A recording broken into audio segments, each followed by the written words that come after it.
სამაშველო ოპერაცია ფონიჭალაში, რა ვითარება აფეთქების ადგილას და როგორია დაშავებულების მდგომარეობა.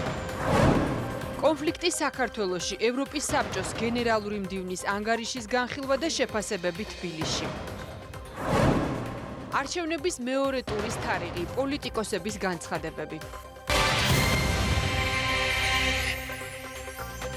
მოგესალმებით კიდევ ერთხელ თქვენ უყურებთ მოამბეს 3 საათზე. სტუდიაში ლიზა ციკლაური მუშაობს. ამ დრომდე უშედეგოდ ეძებენ 1 წლამდე ბავშვს და მის დედას ნანგრევებში. ფონიჭალაში აფეთქების შედეგად სამშენებლო ფილა მეორე სართულზე ჩავარდა, სადაც დედაშვილი იმყოფებოდა. კორპუსის 2 სართული მთლიანად არის ჩანგრეული. მაშველები უკვე რამდენიმე საათია ტერიტორიის ნანგრევებისგან გათავისუფლებას ცდილობენ. ადგილზე იმყოფებოდა დედაქალაქის მერიც. გენო სიყმაშვილი მუშაობს აღნიშნულ ტერიტორიაზე. გენო, პირდაპირ ეთერში ხარ, მოგვიყევი რა ბოლო ახალი ცნობებია შენთვის ცნობილი. სამუშაოები ამ დრომდე კვლავ გრძელდება, თუმცა სულ ცოტა ხნის წინ გააკეთა შალვა ხუციშვილმა განცხადება სამმართველოს უფროსის მოვალეობის შემსრულებელმა, რომელმაც თქვა, რომ ეს სამძებრო სამუშაოები უკვე დასკვნის ფაზაში შედის, აქ მოიტანა სპეციალური ტექნიკა, რადგან აწიონის ფილა, რომელიც მესამე სართულიდან მეორე სართულზე ჩავარდა. მდგომარეობას მისი თქმით ართულებს ის, რომ ფაქტობრივად ამ სადარბაზოში კედლები არის გადაადგილებული, ამიტომ შიგნით მაშველების მუშაობაც კი საფრთხის შემცველია, რადგან შესაძლებელია, რომ მაშველები ნანგრევების ქვეშ მოყვნენ, ამიტომ არის რომ 3 საათზე მეტი ხანი უკვე იწელება ეს სამძებრო სამუშაოები, თუმცა სპეციალური ტექნიკა, როგორც უკვე გითხარით, მოიყვანეს, რათა ეს ფილა აწიონ და დაიცვან ყველა ეს უსაფრთხოების ნორმები, რომელიც საჭიროა, რომ ახლა მაშველები არ აღმოჩნდნენ ნანგრევების ქვეშ. ასევე აქ მობილიზებული არიან ექსპერტ-კრიმინალისტები და სხვა ექსპერტები იმისთვის, რომ შეისწავლონ თავად ამ კორპუსის მდგრადობა, რადგან როგორც უკვე გითხარით, მთლიან გადაადგილებულია კედლები, ყოველ შემთხვევაში მეორე, მესამე და მეოთხე სართულებზე, რის გამოც შესაძლებელია მდგომარეობა იყოს საკმაოდ რთული, ყოველ შემთხვევაში ასე აღწერენ ამას. მთელი მზიდი კედლები არის დაზიანებული, გადაადგილებული არის კედლები პრაქტიკულად და რთული არის შიგნით სამაშველო ოპერაცია, იმიტომ რომ ელემენტარულად საფრთხის შემცველი არის თვითონ მაშველებისთვისაც, მაგრამ მიუხედავად ამისა, მაინც მიდის მუშაობა და მაქსიმალური წესების დაცვით, რაც არის ამ შემთხვევაში. და ჩვენ ახლა მუშაობთ იმაზე, რომ მოხდეს მინიმალური უსაფრთხოების გარემო შექმნა, რომ დროულად დასრულდეს ეს ღონისძიება. აფეთქების შედეგად სამშენებლო ფილა ჩამოვარდა მეორე სართულზე, სადაც იმყოფებოდა დედა და მცირეწლოვანი შვილი, რომლებიც ამ ეტაპისთვის ჯერ ნაპოვნები არ არიან. მოხდა კორპუსში მაცხოვრებლების ევაკუაცია, ასევე შემოფარგლულია პერიმეტრი, ამ დროისთვის მიმდინარეობს ტექნიკის მობილიზება, რითიც შემდეგ მოხდება ფილის აწევა და სადაც გამოჩნდება უკვე შესაბამისად რა სურათი გვაქვს. ვერ ვადასტურებთ, რომ ეს ადამიანები არიან ფილის ქვეშ, მაგრამ ამ ადამიანების დაძებნა ვერ მოხერხდა. აფეთქება დაახლოებით დილით 11 საათზე მოხდა, რის შემდეგაც პირველი რაც მაშველებმა გააკეთეს იყო ის, რომ მთელი სადარბაზოს ევაკუირება მოახდინეს, ევაკუაცია. სულ ამ სადარბაზოში ცხოვრობს დაახლოებით 28 ოჯახი და მათი ევაკუაცია განხორციელდა. დღეს ასევე აქ იმყოფებიან უბრალოდ ამ მომენტშიც ქალაქის მერი კახიკალაძე და ასევე ბექაოდიშარია, მათი განცხადებით ეს მიმდინარეობს ამ ეტაპზე ოჯახების აღწერა და ისინი დღის განმავლობაში დაკმაყოფილებლები იქნებიან ბინებით და ეს გაგრძელდება მანამ, სანამ მათ არ მიეცემათ უფლება, რომ დაბრუნდნენ კორპუსებში, დაბრუნება კი დამოკიდებული იქნება ექსპერტების დასკვნაზე, რომლებიც დადებენ დასკვნას იმასთან დაკავშირებით, თუ რამდენად მყარია ეს შენობა, იმ შემთხვევაში თუ მას სჭირდება გამაგრება, ქალაქის მერი ამბობს, რომ ამ ხარჯსაც ადგილობრივი მთავრობა აიღებს თავის თავზე. სიტუაცია ძალიან მძიმეა, აფეთქება მოხდა და სავარაუდოდ ბუნებრივი აირის გამო, თუმცა ამას ეს დადგინდება მოგვიანებით. გვერდით კორპუსებზე არანაირი პრობლემა არ არის. თვითონ იმ კორპუსში, სადაც მოხდა აფეთქება, ადამიანები გამოყვანილია საცხოვრებელი სახლებიდან და გადაყვანილი იქნებიან სხვადასხვა მისამართებზე. ამის უზრუნველყოფას გამგეობა და დედაქალაქის მერია გააკეთებს. ასევე ჩვენ შევამოწმებთ, რამდენად უსაფრთხო იქნება ამ საცხოვრებელ კორპუსში საომალო ცხოვრება, თუ დამატებითი სამუშაოები იქნება ჩასატარებელი გამაგრებითი მხედველობაში ყველაფერს თავის-თავზე აიღებს გამგეობა და დედაქალაქის. მეთქება იყო საკმაოდ ძლიერი, შესაბამისად გამოძახებულია მერის შესაბამისი სამსახური, ლაბორატორია, კონსტრუქტორები, რათა დადგინდეს ის მდგომარეობა, რაც ამ აფეთქების შედეგად აქვს საცხოვრებელ კორპუსს, თუმცა ეხლა თავრესი არის, რომ დავადგინოთ ადამიანების მდგომარეობა, რომლებიც არიან შიგნით და რომლებიც ასევე გადაყვანილნი არიან კლინიკებში. როგორც უკვე გითხარით, საერთოდ ჯამში ამ სადარბაზოში სადაც აფეთქება მოხდა, სულ 28 ოჯახი ცხოვრობს.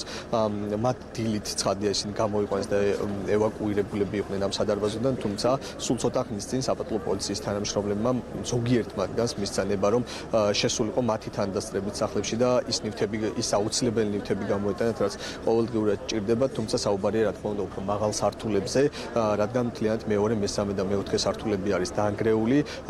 შესაბამისად მოსახლეობა რიგრიგობით ახლა ამ მომენტში შედის და ის პირველადი ნივთები, რაც თან ამავე დროს შეუძლიათ ხელში აწვენენ ჩამოიტანონ, გამოაქვთ შენობიდან, რადგან მათ არ იციან რამდენი ხნით მოუწევთ იმ ბინებში დარჩენა, რომელსაც მათ მერია შესთავაზებს.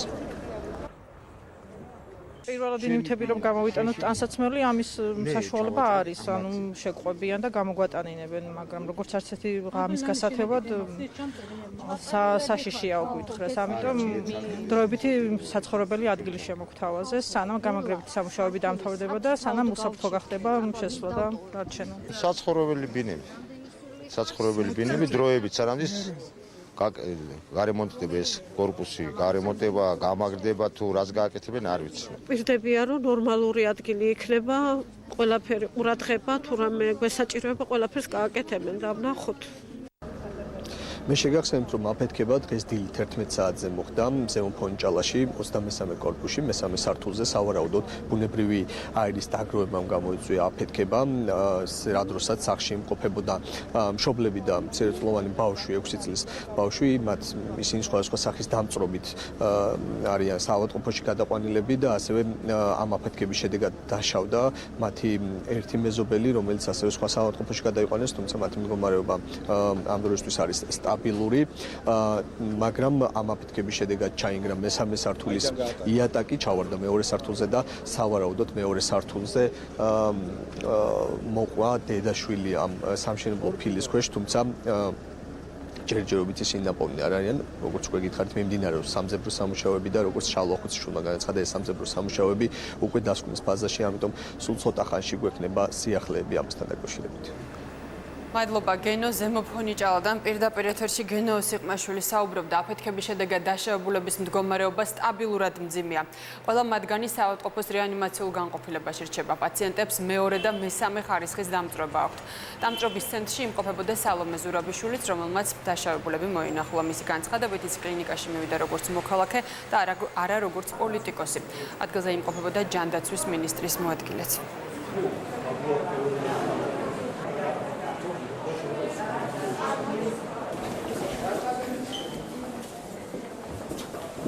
აღენიშნება სხვა მიდამოს თერმული დაზიანება, ძირითადად აქვს დამწვრები მტევნები, სახეები, გუნკერდი და ქვემოკიდურები.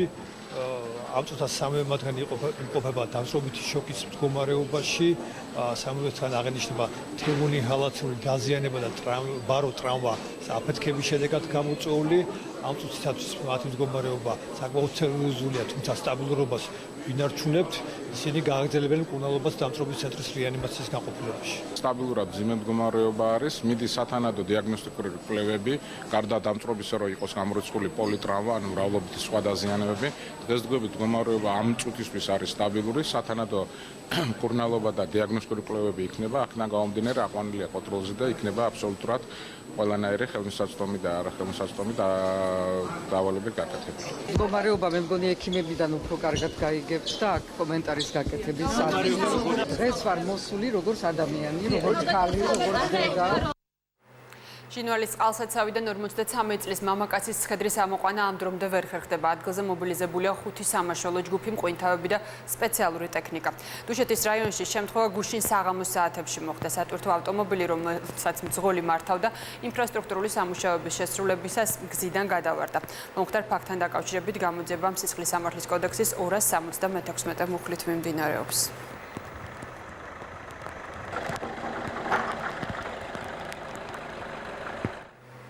კონფლიქტის საქართველოში სტრასბურგში ევროპის საბჭოს გენერალური მდივნის მე-18 კონსოლიდირებული ანგარიში განიხილეს. საუბარი შეეხო ოკუპირებულ ტერიტორიებზე არსებულ ვითარებას, სოფელ ატოცთან ეგრეთ წოდებული ბორდერიზაციის პროცესის გაგრძელებას და საერთაშორისო ფორმატებს. აღინიშნა, რომ მნიშვნელოვანია ოთხოზორია ტატუნაშვილის სასანქციო სია.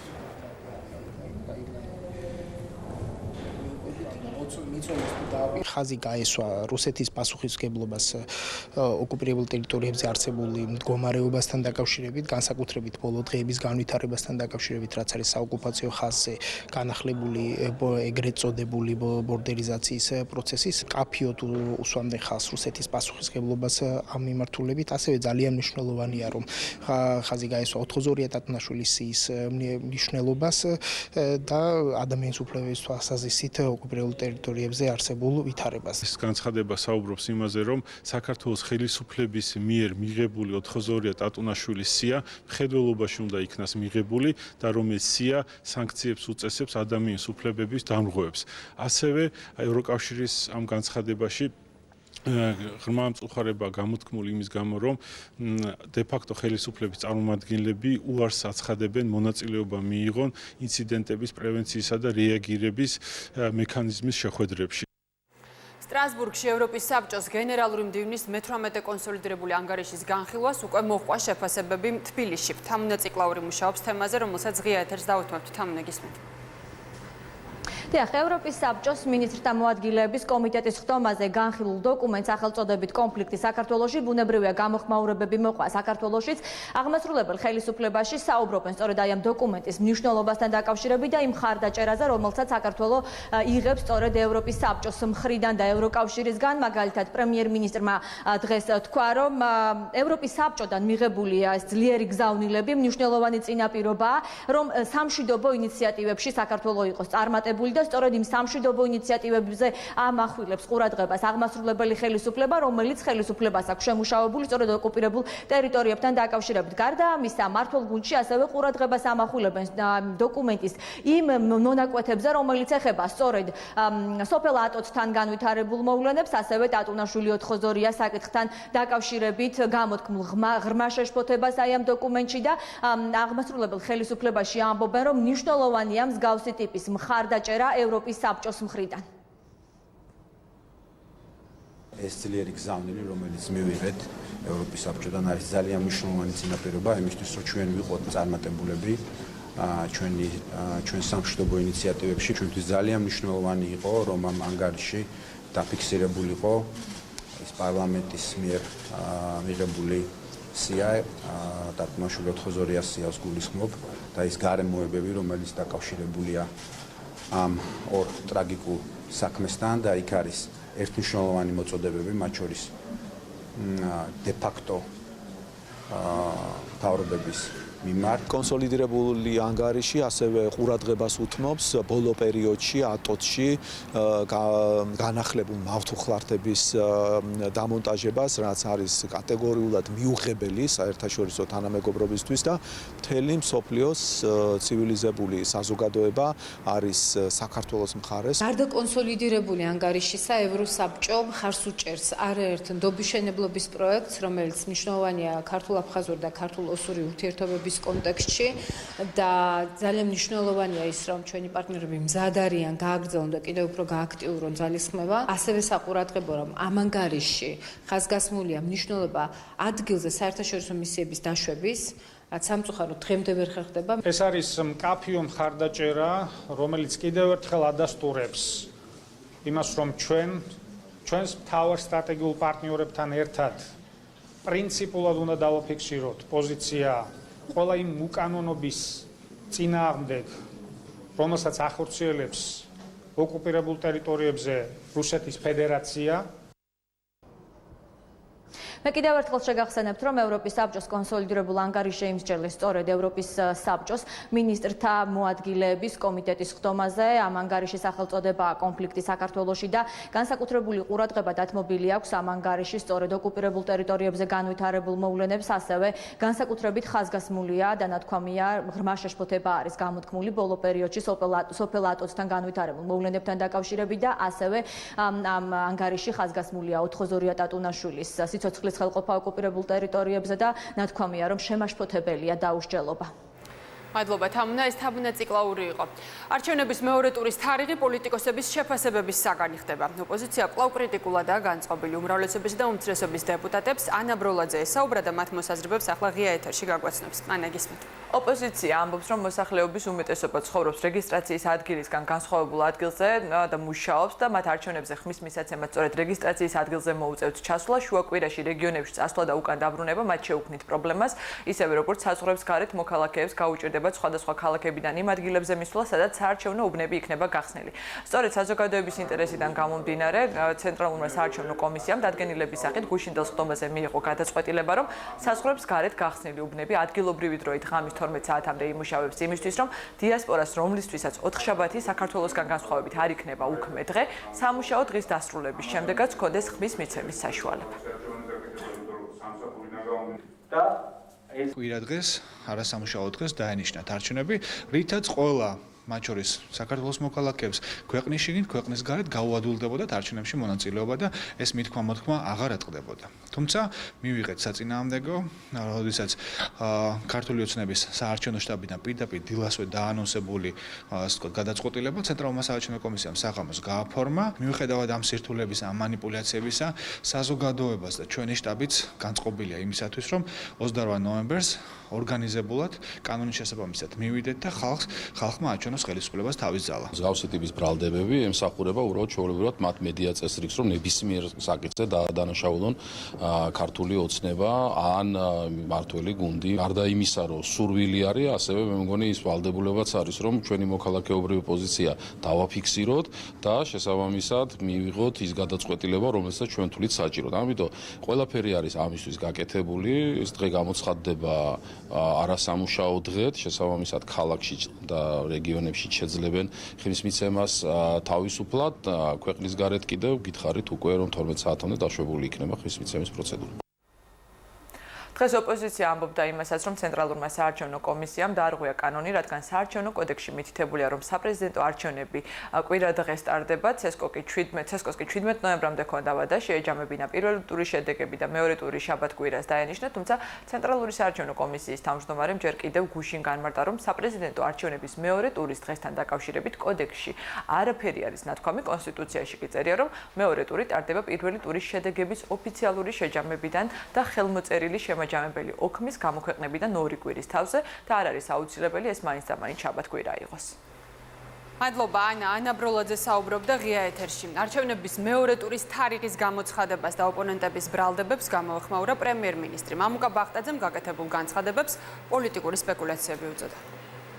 ამას განსაზღვრავს კანონი, ამას განსაზღვრავს შესაბამისი ორგანო ცენტრალური საარჩევნო კომისიის სახით და აქაც მე ვფიქრობ, უნდა ვიხმოვანოთ კანონით და აქ ზედმეტი პოლიტიკური სპეკულაციები ნამდვილად არ არის საჭირო. მაქსიმალურად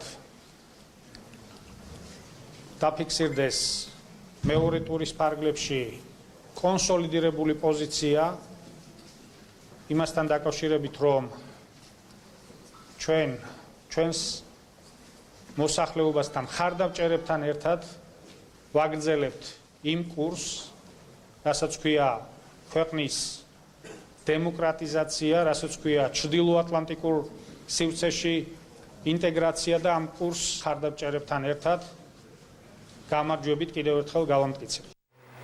ომბუდსმენი იმედს გამოთქვამს, რომ საზღვარგარეთ მცხოვრებ მოქალაქეებს პრობლემა არ შეექმნებათ არჩევნებში მონაწილეობის პროცესში, რადგან 28 ნოემბერი ოთხშაბათია. ნინო ლომჯარიას განცხადებით, ასევე შესაძლოა იყოს ხარვეზები საქართველოშიც, მიუხედავად იმისა, რომ ეს დღე უქმედ გამოცხადდება. რა თქმა უნდა, ძალიან მნიშვნელოვანია, რომ საზღვარგარეთ ყოფნა ჩვენმა მოქალაქეებმა მისცენ ხმა და ამის საშუალება მათ სწორედ შაბათ-კვირას აქვთ ძირითადად, თუმცა ასევე უნდა გავითვალისწინოთ, რომ ქვეყანაში არსებობს საკმაოდ მაღალი შიდა მიგრაციაც და მოქალაქეებს უწევთ შორ დისტანციაზე წასვლა იმისთვის, რომ ხმა მისცენ იქ, სადაც ისინი არიან რეგისტრირებული, რის საშუალებაც სწორედ შაბათ-კვირას უფრო მეტად არის, ვიდრე ერთი დღის განმავლობაში, თუნდაც ეს ერთი დღე გამოცხადდეს უქმედ. საქართველოს გაერთიანებული პროფკავშირების საპრეზიდენტო არჩევნებში სალომე ზურაბიშვილს უჭერს მხარს. გაერთიანების გამგეობის წევრებმა დღეს ბრიფინგზე განაცხადეს, რომ იზიარებენ პროფკავშირის თავმჯდომარის განწყობას და ამბობენ, რომ რევანშისტული ძალის დაბრუნების შემთხვევაში ქვეყნის განვითარების პერსპექტივა აღარ იქნება.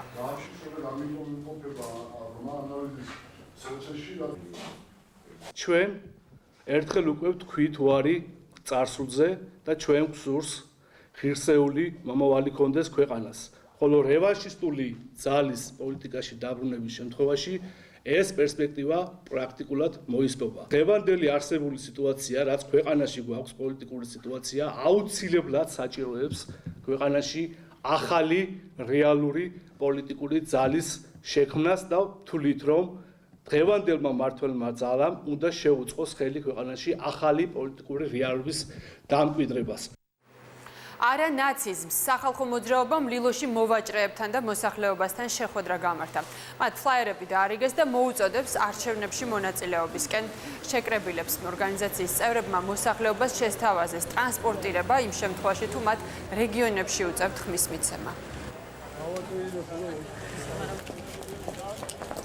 დღეიდან ჩვენ უკვე დავიწყეთ ხალხთან შეხვედრები, ჯერ მოვიცავთ თბილის, შემდეგ უკვე რაიონებშიც გადავალთ. ჩვენ ხალხს გვინდა რომ შევახსენოთ ის რეჟიმი, სადაც ცხოვრობდით და რაც გადავიტანეთ, რომ ის უბედურება და ის ძალადობრივი რეჟიმი აღარ უნდა დაბრუნდეს ქვეყანაში. საპრეზიდენტო არჩევნების შემდეგ აუცილებლად უნდა მოეთხოვოს ყველას პასუხი. არ არის საჭირო დიდი დასჯა და რაღაცა, მაგრამ ყველამ უნდა აღიაროს ის დანაშაული, რაც სიცოცხლესთან არის დაკავშირებული. მირზა სუბელიანის ჯანმრთელობის მდგომარეობის გამო სასამართლოს სხდომა 4 დეკემბრამდე გადაიდო. დაცვის მხარეს შესავალი სიტყვა უნდა ეთქვა, თუმცა მოსამართლემ პროცესზე სამედიცინო დასკვნა და თავად სუბელიანის წერილი წაიკითხა.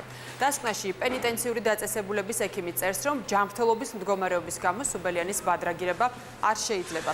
წერილში კი სუბელიანი მოსამართლეს თხოვს, რომ საქმის განხილვა მისი დასწრების გარეშე არ წარიმართოს. სუბელიანს ხორავას ქუჩაზე მომხდარი მკვლელობის შეუტყობინებლობა ედება ბრალად. მეხუთე თვეა პატიმრობაშია. სუბელიანი ბრალდებას აღიარებს, შესაბამისად მტკიცებულებები უდაოდ არის ცნობილი. ამავე ოფისისთვის თავად ბრალდებული მირზა სუბელიანის განცხადება წავიკითხა ჯანმრთელობის მდგომარეობიდან გამომდინარე ვერ ცხადებით 5 ნოემბერს სასამართლოს სხდომაზე, რის გამოც მხოლოდ გადადოს სხდომა მონდრული ვარით და არ განიხილოთ ჩემი მონაწილეობის გარეშე საქმე. იგი ჩართული არის აი ამ სუიციდის პრევენციის პროგრამაში, კურნალობის კურსს გადის, ნელ-ნელა უმჯობესდება მისი მდგომარეობა, თუმცა დღევანდელი ჯანმრთელობის მდგომარეობის გაუარესების შესახებ ნათქვამია სამედიცინო ცნობაში, რომელიც განცხადებასთან ერთად იქნა წარმოდგენილი. სასამართლო პროცესზე წარმოდგენილი იქნა ექიმის მიერ გაცემული კონკრეტული ცნობა, სადაც მითითებული იყო ბრალდებულის ჯანმრთელობის მდგომარეობასთან დაკავშირებით და სწორედ მისი ჯანმრთელობის მდგომარეობის გამო მან ვერ შეძლო დღევანდელ სხდომაზე გამოცხადება. საზა სარალიძის მიმართ მუქარის ფაქტზე გამოძიება დაიწყო. ამის შესახებ სარალიძემ და მისმა ადვოკატმა პოლიციის შენობის დატოვების შემდეგ განაცხადეს. ის გამოკითხვაზე 3 საათზე მეტხანს იმყოფებოდა. საქმე ეხება მის მიმართ განხორციელებულ მუქარის ფაქტებს, რომელიც სოციალურ ქსელში მიიღო. სარალიძემ გამომძიებლებს ინფორმაცია მერიიდან მიღებულ წერილთან დაკავშირებითაც მიეწოდა. არის შეურამწყობელი სიტყვები, რომ გადაშენდი აქიდან, წადი იქიდან.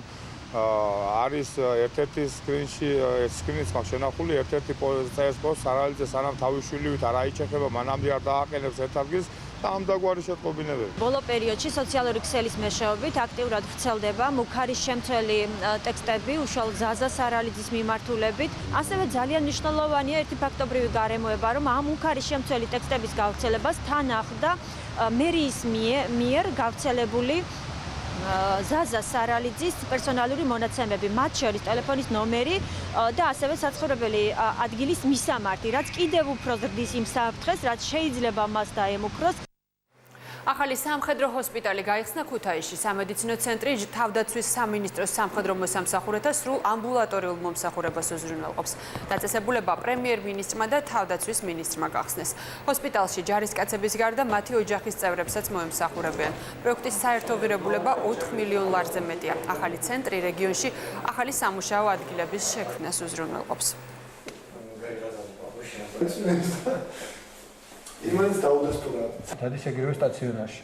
შვიდოში მივიღეთ ჩვენ ეს ობიექტი, რომელიც კიდევ ერთხელ კარგი დასტურია იმისა, რომ სწორი დაგეგმვის შემთხვევაში ასეთი ობიექტების გახსნა შეიძლება ძალიან მოკლე პერიოდში. აღჭურვილია ის თანამედროვე ტექნიკით, სასიხარულოა, რომ ჩვენი სამხედრო მომსახურების გარდა მათი ოჯახის წევრებიც შეძლებენ ის სარგებლონ აქ მომსახურებით სამხედრო მოსამსახურეებისათვის ძალიან მნიშვნელოვანი პრიორიტეტი გვაქვს ჩვენ აყვანილი ბინით უზრუნველყოფის საკითხი და ჩვენ განვაცხადეთ, რომ შემდეგი 2 წლის განმავლობაში ჩვენ შევასრულებთ სრულად ვალდებულებას, იმ ვალდებულებას, რომელიც ჯერ კიდევ სახელმწიფომ აიღო 2007 წელს და სამხედროებს გადაეცემათ ბინები. გამოკითხვა ჩავატარეთ სამხედრო მოსამსახურეებთან, რის შედეგადაც დავადგინეთ პრიორიტეტული საჭიროებები და განსაკუთრებული მოთხოვნა იყო სწორედ დასავლეთ საქართველოშიც, როგორც ეს გვაქვს აღმოსავლეთ საქართველოში მსგავსი ტიპის სამედიცინო ცენტრის არსებობა და ჩვენ მივიღეთ 2 წლის წინ გადაწყვეტილება, რომ დასავლეთ საქართველოშიც ქონოდა თანამედროვე მაღალი ტექნოლოგიების სამედიცინო ცენტრი. ძირითადი მისი მიმართულება იქნება სამხედრო მოსამსახურეების და შეიარაღებული ძალების ვეტერანების სამედიცინო სერვისების გაწევა. ეს არის პირველი და მნიშვნელოვანი ნაბიჯი, თუმცა გეგმაში არის ისევ არსებული ინფრასტრუქტურის გაფართოება, იმდენად რომ სამხედრო მოსამსახურეებს, ვისაც ახლა გორში უწევდათ სიარული, მთლიანად სერვისები მიიღონ აქ რეგიონის ერთ-ერთ მნიშვნელოვან დაწესებულებაში. პრემიერ-მინისტრმა ასევე ქუთაისში აკაკი წერეთლის სახელმწიფო უნივერსიტეტის ბიბლიოთეკა დაათვალიერა. ბიბლიოთეკაში დანერგილია თანამედროვე ტექნოლოგიები, განხორციელდა ძველი და უნიკალური წიგნების რესტავრაცია და კონსერვაცია. მოხდა მათი ელექტრონული ბიბლიოგრაფიული ჩანაწერების შედგენა და მაღალი ხარისხის ელექტრონული ვერსიების დამზადება. პრემიერ-მინისტრი სტუდენტებს, ახალგაზრდა სპორტსმენებსა და მწვრთნელებს შეხვდა და მათ განათლებისა და ჯანსაღი ცხოვრების წესის დამკვიდრების მნიშვნელობაზე ესაუბრა. მამუკა ბახტაძის განცხადებით მიღებულია გადაწყვეტილება, რომ ქუთაისში თანამედროვე სტანდარტების შესაბამისი ოლიმპიური აუზი აშენდეს. ქუთაისში ძალიან ბევრი წიგნი ინახება, მართლაც ისტორიული მნიშვნელობის და კარგია რომ მოხდა ამ წიგნების რესტავრაცია, ამავე დროს მიმდინარეობს წიგნების გაციფრულების პროცესი. კარგია რომ ბიბლიოთეკა მოემსახურება არა მხოლოდ სტუდენტებს, არამედ ნებისმიერ დაინტერესებულ პირს და მთლიანად რეგიონს. ჩემთვის განსაკუთრებით სასიხარულოა ის, რომ მალე დაემატება ბიბლიოთეკას ბიზნეს ინკუბატორი. ნაციონალური მოძრაობა აჭარის უმაღლესი საბჭოს ქართული ოცნების დეპუტატს ილია ვერძაძეს კორუფციაში ადანაშაულებს. პარტიის ბათუმის ოფისში გამართულ ბრიფინგზე რეზო ხარაზმა განაცხადა, რომ დეპუტატმა ვერძაძემ, რომელიც პარალელურად აჭარის პროფესიულ კავშირს ხელმძღვანელობს, რამდენიმე დღის წინ პროფესიული კავშირების კუთვნილი მიწა კურორტ ბეშუმში აჭარის უმაღლესი საბჭოს დეპუტატს, ასევე ქართული ოცნებიდან დავით ბაციკაძეს გადასცა.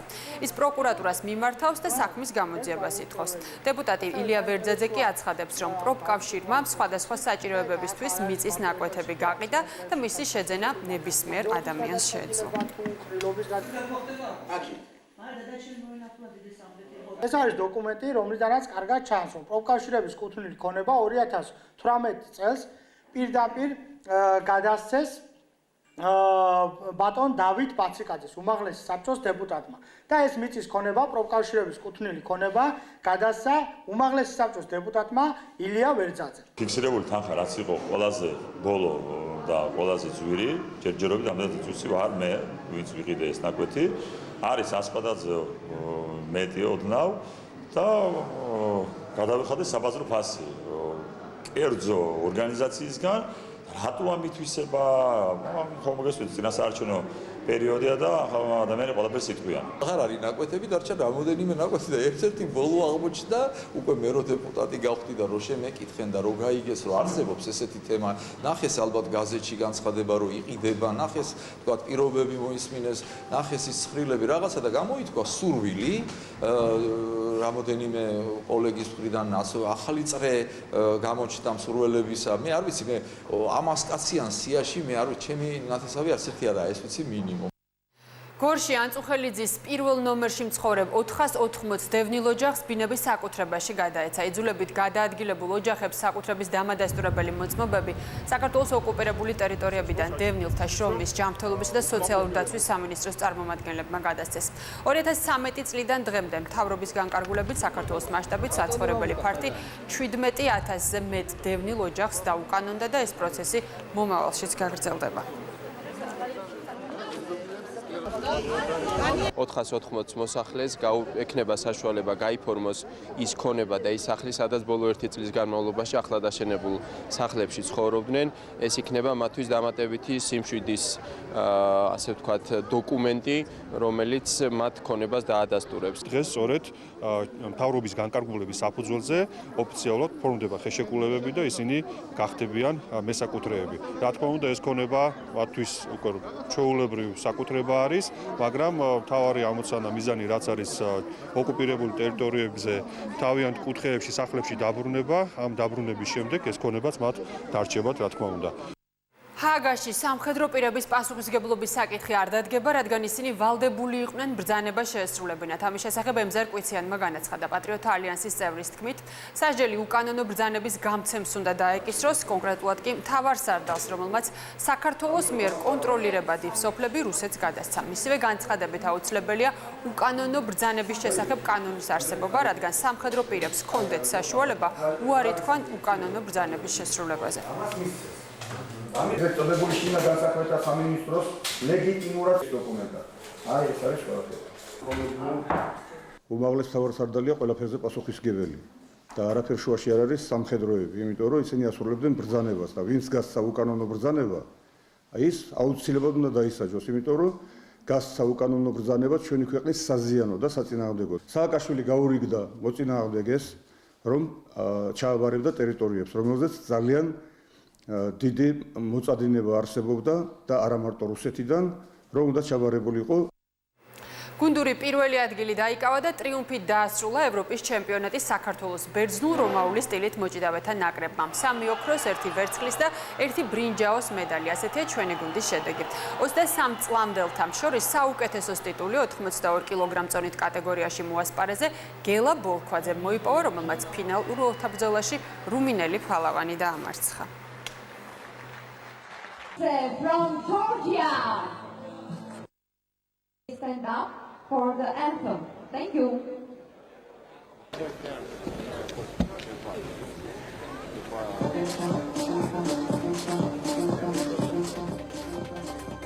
მოამბე 3 საათზე ამით დასრულებულია. მადლობთ ყურადღებისთვის.